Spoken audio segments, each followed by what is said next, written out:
Das Schlimmste, was je zu mir gesagt worden ist, dass Pole Dance in dem Sinne keine Sportart ist, sondern man sich ja damit prostituiert.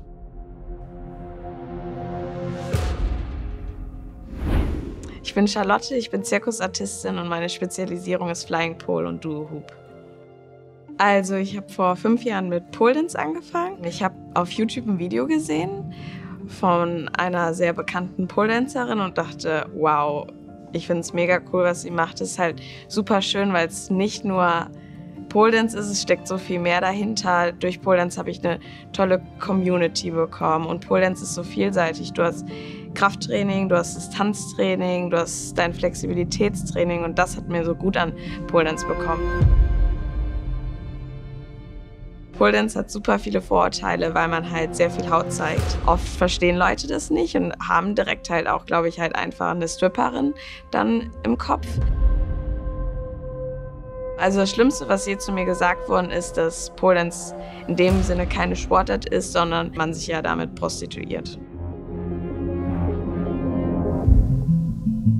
In der Oberstufe habe ich lange überlegt, was ich machen will. Und mir hat halt Pole Dance so Spaß gemacht und ich wusste halt, okay, wenn ich jetzt im Sportbereich was studiere, ich hatte Fitnessökonomie sonst im Blick, wusste ich aber, ich kann niemals das erreichen, was ich erreichen wollen würde. Und dann war für mich klar, okay, ich mache halt meine Ausbildung zur Zirkusartistin und kann wirklich probieren, mein Hobby zum Beruf zu machen. Und durch Pole Dance bin ich dann zur Artistik gekommen und habe mich bei einer Zirkusschule beworben.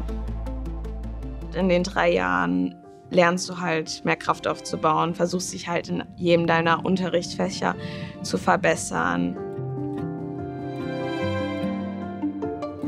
Ich trainiere 5 bis 6 Tage die Woche, auf jeden Fall 5 Tage und das meistens 6 Stunden am Tag. Am Wochenende meistens noch einen Tag für mich selber einfach zusätzlich. Vor allem, wenn du halt wirklich 2 feste Disziplinen hast, brauchst du auch mehr Trainingszeit. Ich muss meine Sachen alleine am Requisit abarbeiten. Ich muss meine Zeit mit Marlene am Requisit abarbeiten. Ich heiße Marlene und ich mache Akrobatik seit 8 Jahren. Charlie und ich sind in einer Klasse. Wir sind dann auf die Idee gekommen, dass wir eigentlich was zusammen machen könnten. Und dann haben wir uns einfach einen Luftring genommen und angefangen. Uns verbindet das sportliche Ziel, die Artistik. Und natürlich verstehen wir uns privat sehr gut.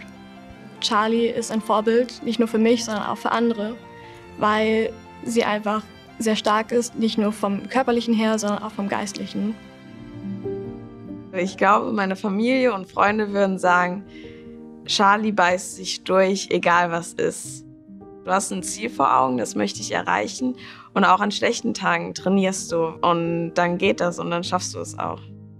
Mir bedeutet mein Sport alles. Also mein Sport ist halt meine große Leidenschaft. Also wenn ich nicht selber trainiere, gebe ich Unterricht. Und was so der krasseste Moment für mich war, als ich wirklich gemerkt habe, als es angefangen hat, dass ich performe. Und als man dann halt bei den ersten Shows war, war es halt so, wow, ich habe es jetzt geschafft, du bist da, wofür du so lange so hart gearbeitet hast.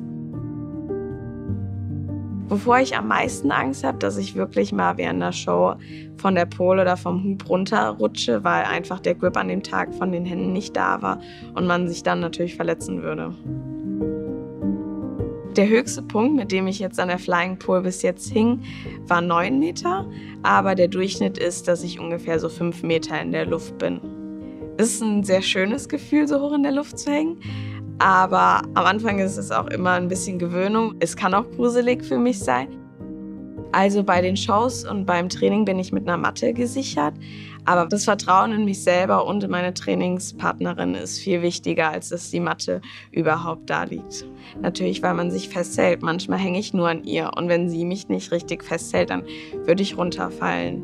Und deswegen ist es super wichtig, dass man dort erstmal das Vertrauen aufgebaut hat. Also das Vertrauen kommt mit der Zeit. Also als wir angefangen haben, zusammen zu trainieren, kannten wir uns noch gar nicht gut. Und dann ist es natürlich auch noch so ein bisschen, man ist sehr ruhig miteinander. Und wir sind bessere Freunde geworden und dadurch lernt man sich besser kennen, vertraut sich mehr. Es ist super wichtig, dass wir ehrlich zueinander sind, weil es einfach Tage gibt, wo bei uns beiden mal was wehtun kann, der Rücken, das Knie.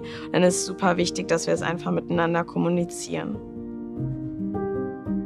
Ich glaube, die Welt kann von mir persönlich lernen, meiner Meinung nach, dass jeder erreichen kann, was er möchte, egal wie alt er ist oder was es ist. Solange man wirklich an sich glaubt und hart an sich ackert, schafft jeder, was er schaffen möchte. Mein größtes Ziel ist, dass ich für ein Cirque du Soleil vielleicht mal arbeiten kann. Das ist einer der größten Zirkusse der Welt.